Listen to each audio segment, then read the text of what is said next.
안녕하세요. 한마음 이민법인 K컨 김규선입니다. 오늘은 캐나다 이민에 대한 내용을 캐나다 이민 컨설턴트 K컨 김규선이 직접 전해드릴 거고요.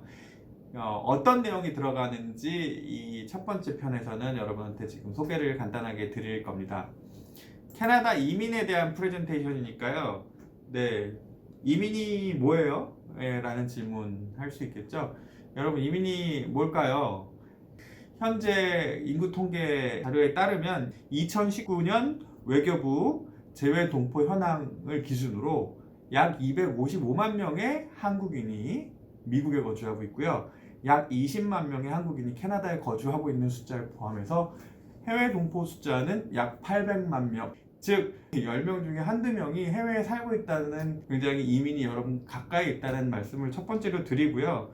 두 번째는 1998년 UN 권고안에 따르면 이민이란 딱 3개월 이상 사는 해외에 거주하는 그런 행동 자체를 이민으로 규정을 했습니다. 3개월이면요, 그냥 미국이나 캐나다 여행 가시는 분도 이민이라고 볼 수가 있는 거예요. 그래서 이 이민의 단계는 첫 번째 입국, 두 번째 체류. 합법적인 체류를 해야 되겠죠. 불법적인 체류를 하면 앞으로 이동하는데 제약이 생기니까.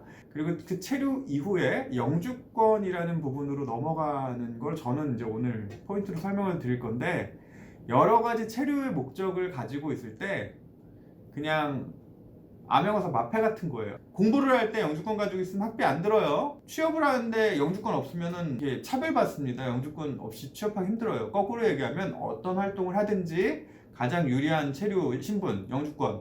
그리고 이제는 영주권을 받으면, 내지는 그 체류 신분을 합법적으로 받으면 한국으로 돌아가는 귀환이라든지 본인의 영주권 시민권 국가에서 순환 거주하는 부분이 이민이에요. 그래서 이런 이민 전체에 대한 부분 중에 영주권에 대한 부분을 이제 말씀드릴 거고요. 첫 번째, 입국과 방문에 대한 내용도 중요해서 무비자로 방문할 수 있는 방법, ETA라고 해서 전자 입국 허가 등록하는 방법, 그리고 비자를 형식으로 신청하는 방법.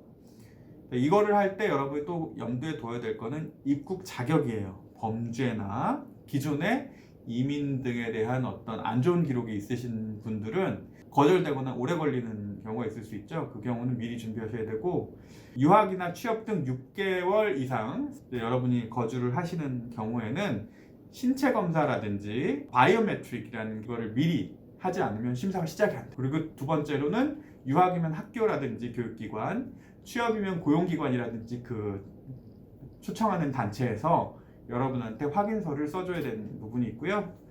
취업이라는 부분을 보면 취업은 20대가 주로 할 수 있는 워킹홀리데이가 있고요. 그리고 유학 후에 졸업을 하면 3년 동안 발급이 되는 포스트 그레주에이션, 졸업 후 취업 비자가 3년짜리가 캐나다 나와서 최고죠. 그리고 유학생의 배우자 역시 스파우스 오픈 워크 퍼밋이 나와서 배우자도 취업 비자를 받을 수 있어서 그걸 통해서도 영주권을 받을 수 있습니다. LMI, 노동부 취업 허가, 즉 캐나다에 이런 인력이 없어서 뽑는다는 설명을 하고 허가를 받는 단계, Labor Market Impact Assessment, LMI 워크 퍼밋까지 취업을 하고, 이걸 통해서 이제 마지막 영주권으로 이제 가실 수 있는데요. 이 부분이 이민에 대한 개념이었고요.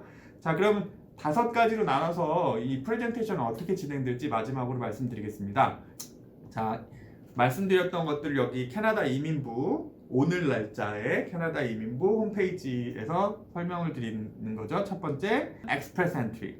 이게 첫 번째 시간에 할 거고요. 두 번째 편에서 이어지게 될 내용은 Self-Employed. 그리고 Self-Employed만 하면은 좀 서운해서 주정부 사업 이민과 연방 사업 이민인 셀프-임플로이드 스타트업을 간단하게 말씀드리고, 세 번째 편에서는 주정부 이민 프로그램을 세 번째 편에 이제 하게 될 거고요. 그리고 네 번째 편에서는 파일럿 프로그램이고요. 마지막에서는 유학 후 이민으로 정리를 할 텐데, 파이널 주인공으로 소개하는 이유는 대부분의 한국인이 앞에 말씀드린 4가지 자격에 의해서 바로 신청하기는 좀 어려울 경우가 많아요, 요즘에. 그러면 유학을 들어와서 체류하면서 경험을 쌓으면서 영주권을 할 수 있는 다양한 방법들이 있습니다. 그 유학 후 이민과 유학을 통한 이민의 방법을 마지막 5번째 정리해드리면서 이 프레젠테이션을 5편으로 나눠서 말씀드리겠습니다.